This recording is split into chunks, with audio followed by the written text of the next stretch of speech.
Welcome back to the Scottish and UK Polluter Awards, where we, your hosts, Glasgow Calls Out Polluters, are happy to announce the winner of our next category, the Farming Pollution and Subsidies Award.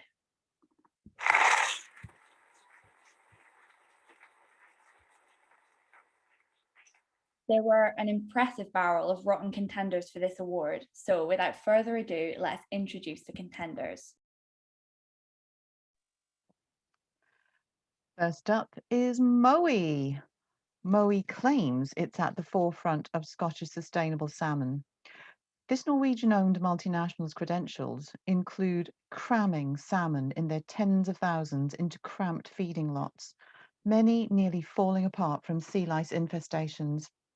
The density of salmon leads to a lot of fish poo, which falls and blankets the sea below, smothering the local ecology. No great problem, though, according to Mowi.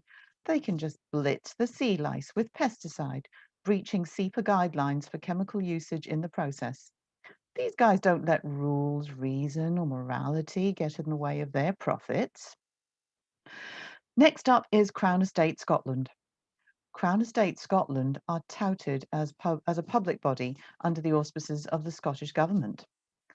They have jurisdiction over virtually all of Scotland's seabed and rights to offshore renewable energy, gas, and carbon dioxide storage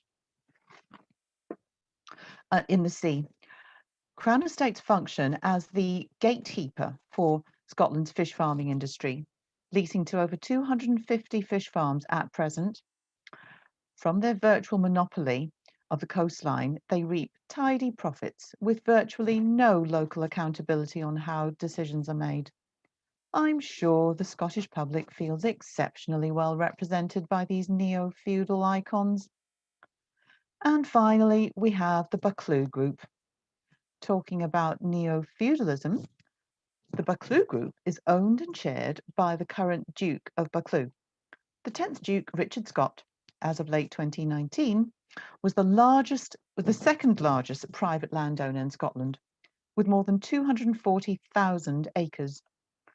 Buccleuch's estate benefits significantly from public subsidies, including the tidy sum of £650,000 for its Thornhill estate in 2018 alone. But he has bemoaned the fact that leaving the EU means withdrawal from its common agricultural policy payments, meaning potentially less subsidies for the estates. Boo-hoo. The Duke employs Benny Higgins, close economic advisor to Nicola Sturgeon, to manage his estates. This arrangement seems to work really well in Buccleuch's favour, with the estate as a business paying precisely nothing in taxes. Truly a leading exponent of Scotland's unsustainable subsidy farming model. Back to you, Kat. What a lineup! It almost beggars the economy. Sorry, I mean belief. Now, let's find out who the winner is. And the award for Scotland's most committed and successful farmer of pollution and subsidies goes to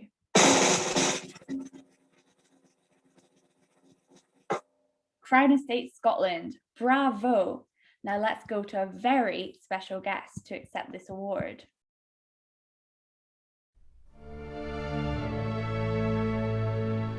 One is proud to have the honour of collecting the Farming Polluter of the Year award on behalf of Crown Estate Scotland, especially when the award was the result of a popular vote among one's subjects.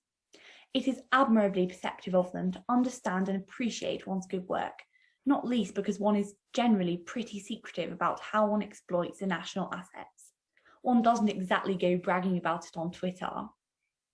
Crown Estates control and manage the seabed, which rightly belongs to each and every one of our subjects, with no public say whatever on how this is done. As always, one rules on their behalf.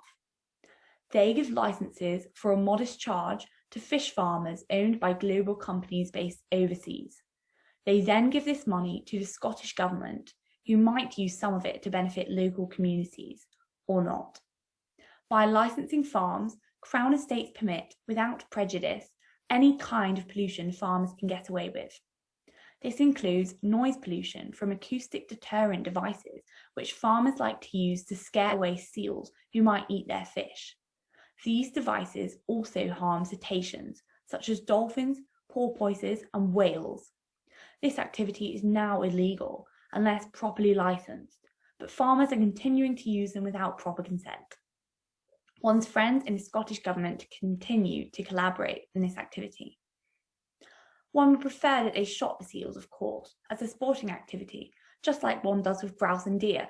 But for some reason, one's subjects dislike this idea so much that the authorities have given in and made it illegal. Some people say that our farms are harmful and should not be allowed. They encourage the poor not to buy salmon, even though it is now nearly as cheap as dog food and almost as nasty. They say that the farmed salmon have made true wild Scottish salmon almost extinct. Luckily, one has enough wild salmon on one's estate at Balmoral and in our East Coast rivers that one does not have to worry too much about that. It is just a local problem on the West Coast. This is all thanks to that clever Mr. Alex Salmon, who made a law against salmon farms on the East Coast. So that's all right, and they can have as many as they like on the West. Jolly good for them. One would not like to encourage one's subjects to oppose the economic development which comes with more farms, no matter how much harm it does.